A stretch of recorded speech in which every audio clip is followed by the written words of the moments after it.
absolutely ridiculous, let's be honest. Got a number plate. With a number plate is at the top. You think this will get an MOT today? Harry would know. Well, there you go. Welcome, Harry Metcalf.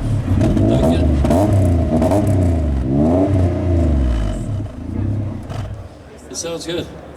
Have you actually ever tried it in the water, Harry? I have. I've gone around the lake, in the Lake District, and it was surreal to say the least. Because you sort of try and steer it with this, and you think, oh, no, I use this down here to go backwards and forwards. And it's not the quickest thing in water, it's about 6 knots, so you sort of see birds beside you, you're sort of not making, you think, oh, I'm going to catch that swan up, and then you don't catch that swan up, and that sort of thing. But it does do it, and its best trick is actually coming out of the water. I've been lucky to drive a few amphibious cars, and they don't really work, to be honest, most of them. But I didn't mean to do that.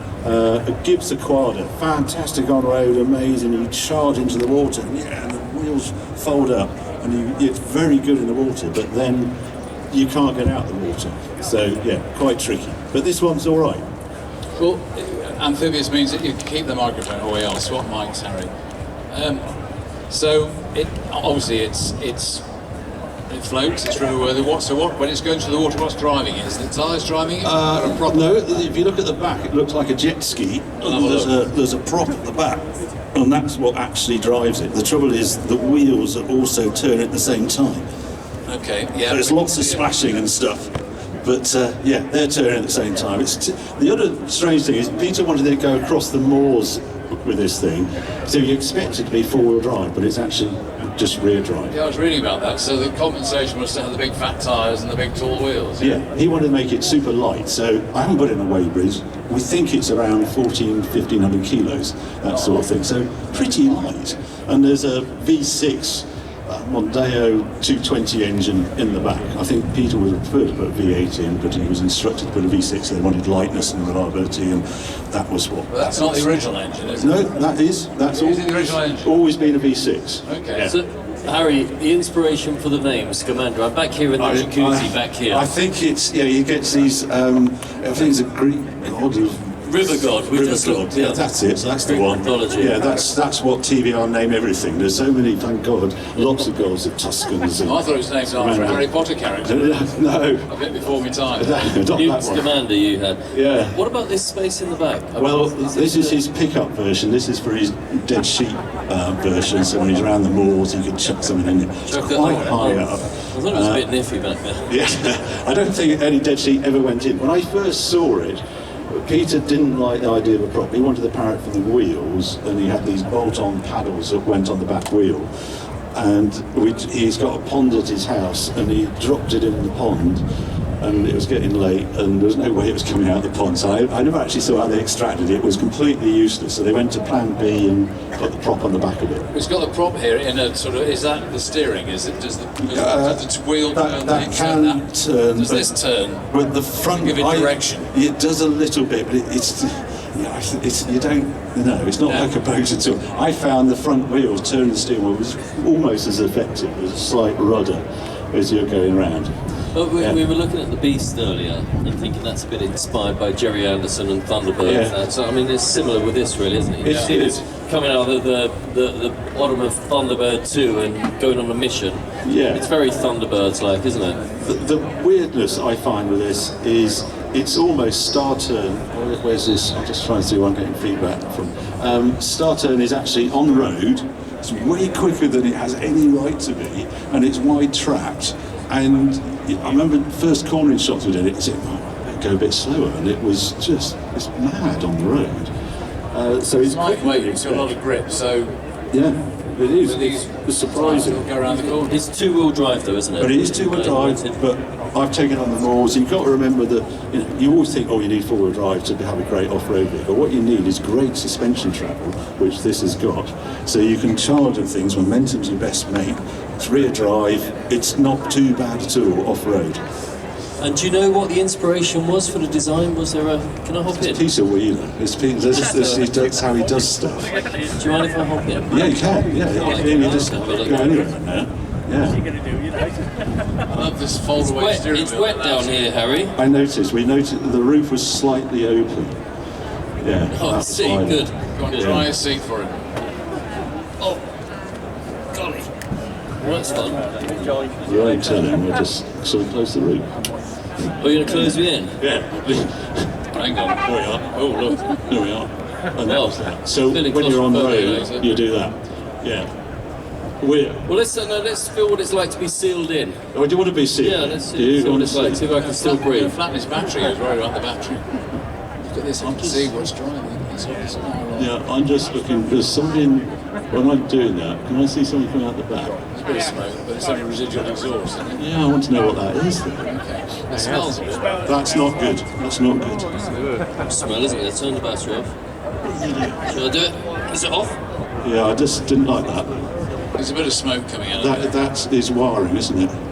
We've just turned the battery doing- isolator off. That is off, isn't it? It was doing that before you moved the roof, so I assumed it was a bit of... Well, it can't be hot, can it? It can't be water again. We had an incident with it boiling its water.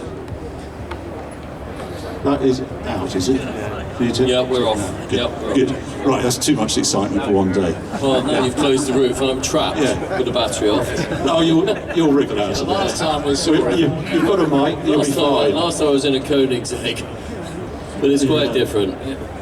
Yeah, that's a shame, So isn't it? this was just a one-off project. There was never It's any complete- intention to do anything more with this as a concept. When the wine flowed, there was talk of doing several versions and ones for rescue and with stretchers as these seats fold down and you can then put a stretcher in and do mountain rescue and things like that, I think. There we are. That comes down like that. And then you've got a sort of long length you can do. Yeah, get a stretcher in there, God knows how you get in and out. And I think Imagine the this. back was going to be a different one as well. You can imagine this as someone with a super yacht or something, just driving into the marina and then straight into the water out to their boat. Well, yeah, the inspiration was Peter wanted someone to go around, charging around the farm on it. This lovely trough going up to Lancashire Moors on Yorkshire Moors, just on the border. But he had a boat, and that was in a lake on a mooring. So he wanted to be able to drive one from the moors, pick the family up, and then drive out to his boat on a mooring in a lake. Tie this to the mooring buoy, naff off on his boat, have fun, come back to the mooring buoy, tie up the boat, get in his Scamander, drive home. That's what this was. Well, there you go. What is this lever here for? That's Do I for pull that one? that's for the jet at the back. That's how you manoeuvre that around. Okay, and it's automatic. Yeah. Depth gauges. Well, you've seen here, there's a magazine you may have heard of here, Peter. Oh yeah. Yeah. Of course, that's And it's got a full road and water test that Harry's It done has. here. A headed Strange Rover, Yes, Strange Rover. That's it. which so you can see it floats, and it looks great on the moors as well. But Yeah. you know, so I guess he had the facilities to do this. I mean, he's got the place that makes TVR. Well, he sold TVR, but there was a loyal band of engineers that kept with him, and they kept his road cars and his race cars together, and they built this as well with Peter. Peter sadly died in 2009, so never actually saw it in this form. And this was completed in 2012 by Vicky. Yeah. The gang, the men, the sort of memory of Peter. They wanted to get it finished, and that's how it is, and that's why Joe, yeah, it's quite special. It was nice that Joe was here Yeah. with you on Tuesday to win the Well, quiz. yes, that was a huge surprise. We just wanted to get it here. We didn't think it was really a concours entry, but people it would then realise this was actually its world premiere because it had only mucked about in a lake and Peter across the moors and stuff, and Joe. And then after we did all that sort of excitement doing that feature and a few others people demonstrating it, and then it sort of got locked away because Joe's only 21, so he can't drive, and Vicky's not going to drive it. So it sort of stood still for about 10 years, and just after Christmas, she just got in touch. Shall we do something with Scamander? And that's why I started this. We went back and got it going again. I just wanted to say, Richard, unlike you, this is my first time I've actually slid out of a river god. I'm not sure I can respond to that. No. It's rain-proof mythology. as what? As a prototype, as a one-off? I haven't seen its V5, so I can't honestly comment. But single vehicle type approval or something? yeah, it must be, mustn't it? Well, it is a single vehicle. It's nothing to reference. It's all original. That was good for the Concorde. It was completely original. No, but I think to your point, you know, we do enjoy having some fun cars, cars and things here at the London Concourse, and I think this is just such a fun thing to talk about. Yeah. And you know, it's fortunate you had heard about it, played with it, and therefore asked to help resurrect it. Well, I just think it was a period in time. You know, we've got to thank Peter Wheeler for those TVR, those glorious years of Chimera and Griff and Tuscan, Tamara. It was quite a magic moment. It was early days of Evo, and it was quite an innocent sort of time. And Peter only developed them for himself, but they were affordable sports cars. I know, you know, people have different opinions of TVR, but it was a definite moment in time, I think, for the British car and some British car enthusiasts during that time. But he's still, they're still highly sought after. They're on the road. He's lots of meets. He's very loyal. Owners clubs for TVR. You see them out and about, and they sound fantastic. They look great. Yeah. So he created something, didn't he? There's a lot of them. Griffs and Chimeras. He sold a lot of them. Yeah. Even earlier cars, the Grand Tourer and cars in the 60s that were racing very successful with the Coventry Climax engines and MGB engines, etc. That's not before Peter Wheeler's time. Before Peter Wheeler's time. He came in on the wedge. Well, I think it was the turbo, wasn't it? When he brought it, and then they did the wedge. SEAC, 420 SEC was the big one that was always, we christened it sausage, egg and chips, but he didn't quite like that. So when was that? What year did he that wedge, that was 80s, I can't tell you, 87, 88, yeah, it was the last iteration. I remember very early days, the stand at the motor show, the Earls Court Motor Show, it was the last Earls Court Motor Show, and the TVR stand was next to the one I was on, and he came down in the middle of the day, on the last day. We've all been there for 2 weeks and everybody's tired, trying to still be cheery, and he came with a Jeroboam of champagne. There was a boy, a young man and a young lady on the stand who were the staff who'd been there, and he put the bottle down, he said, for the end of the show, just to say thank you very much. Right. And as soon as he'd gone, they thought, right, we'll crack that there. And by mid-afternoon, they were ignoring the public and were both absolutely gone. He told me he really enjoyed the motor shows because he had to choose the models for the stand. He used to get these. I shouldn't go there. No, we won't tell bad stories of motor shows. But he really enjoyed motor shows. Don't speak ill of them. No.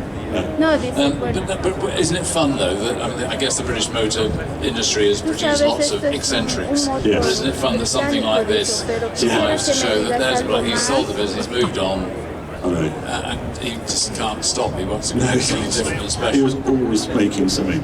Yeah. Was there anything else that he created that wasn't a TVR as we know it, that we know of? No. On the farm there were things. It was always, we had this tank, this tracked vehicle. He got ex-army, and we used to have to go around the moors on that. He was all right because he was at the front, but we were in the trailer bouncing around that was also powered on tracks, and that was another creation of Peter, how he could just move around the moors in January, February when it's super wet. Yeah, he was always inventing stuff. Fantastic. Fancy one of these? Oh, maybe. Sure, maybe it's something. Not with that jacket on, I don't think.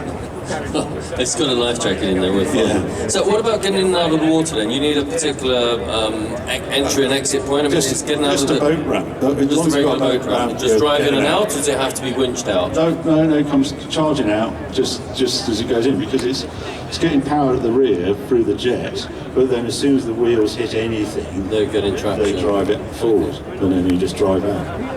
And do you know what, I mean, some of the components, are they pretty much all bespoke to the car, these wheels? They're really nice wheels, actually. I don't know, the wheels won't be, but the suspension must be, and the chassis, and the fact that all this is sort of polystyrene, because it's to make it float. Buoyant, yeah. I find when you just got to go a bit gentle when you go in, because you're quite tempted just to charge at it, but the water sort of comes, it's about here, it's quite high up, so yeah, you don't want to make too much splash because of that. But these look very buoyant. These are like floats on each line. They're floats. Yeah, that's what they are. It's the trouble with driving it through London. It's so flipping wide. It's 2.35 meters wide. Yeah. So you can't put it on a sort of normal car trail transporter or something like that. Don't go with the Alpha Bridge, will you? No, we're very careful coming in to take. We're just pretending we were an HGV and drove straight here. And you got a few looks out of that, Jim. It was quite late night, but we got quite a lot of looks. And what I quite liked was Joe, every time he stopped at traffic lights, all bikes, people, anybody in windows, and what's that thing? And he was having this conversation like, I was in the little lane, I set off, well, where's Joe? Oh God, he's still chatting. Was he on his own? Traffic light. Yeah, he was on his own. Was he? And I suppose the central driving position is just to keep it balanced in the water, I guess. It's a Peter thing, I honestly don't know. Just one thing on driving through London. When we set off in the farm, so this was delivered down to the farm, and then we came in on Monday night to get here. Joe said, "Oh, do you know, I've never driven in London." And this is he had no idea the first what traffic. He lives like, he just couldn't believe it. How busy it was, Madame Tussauds and going along past Euston and all that way. So he'd never driven in London before until he came down in this. Is this your rear view cameras instead of mirrors? They're rear big. So you've got your screen. Yeah, the screens there. Yeah. So 2 screens either side of the central. That's it. That screen is nautical, so it's sort of in knots and man overboard button and all sorts of funny things. So it's not your normal dashboard. So you don't turn left, you tack to port. Tactical, put a green light on. Or red light for port. It's fantastic. I'm not sure I want to go any great distance in that. Well, there you go. We don't know. We've been to London, we've been to Blackpool. We don't know. What's the problem?